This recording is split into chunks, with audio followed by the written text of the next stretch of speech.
Ever been in a conversation where someone's mid-sentence and you already know their entire point? Not because you're psychic, because your brain just played out the next 3 minutes while they're still on word 5. That uncomfortable feeling when you realize you're waiting for reality to catch up to your head? That's not impatience. That's your brain running faster than the room. Someone's explaining how they do a task, and you're physically uncomfortable watching, not judging them, just seeing the 8 shortcuts they're missing, and it's like watching someone use a butter knife to tighten a screw.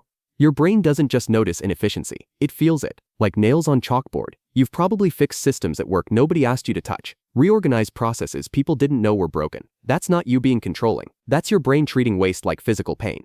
And here's where most people get you wrong. You need silence and everyone thinks you're antisocial. But here's what's actually happening. All that noise, the meetings, the notifications, the constant input, that's not connection for you. That's interference.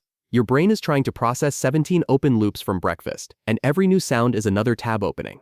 When you finally get quiet, that's not you checking out, that's your subconscious finally getting to organize the chaos. Those moments staring at nothing, you're working harder than most people do at their actual jobs.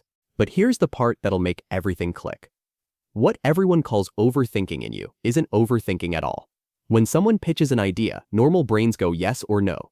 Your brain just ran that idea through 17 possible futures, saw where it breaks, identified the real risks, built contingencies for the 4 that actually matter. That's not anxiety spiraling. Anxiety is the same fear on repeat. What you do is strategic mapping. By the time you say yes to something, you've already stress tested every way it could fail. Most people call that overthinking. Your brain calls it preparation. And the habit that makes you invisible. You explain complicated things, and people don't realize you just saved them an hour. The smartest person in the room never sounds like it. You take an idea that would normally need a whiteboard and 30 minutes, and you hand it to someone in 2 sentences. That's not dumbing down, that's understanding something so deeply you can give them just the engine. Real intelligence isn't impressive vocabulary, it's making someone feel smart after talking to you. If even 3 of these describe how your brain works, you're not weird, you're not broken, you're not too much. You're running on different hardware while everyone else is on the default install. Your brain sees patterns 3 steps ahead, treats inefficiency like pain, needs silence to process, runs simulations everyone else calls overthinking, and translates complexity so smoothly nobody notices the work. Drop a number in the comments. How many of these actually describe your brain?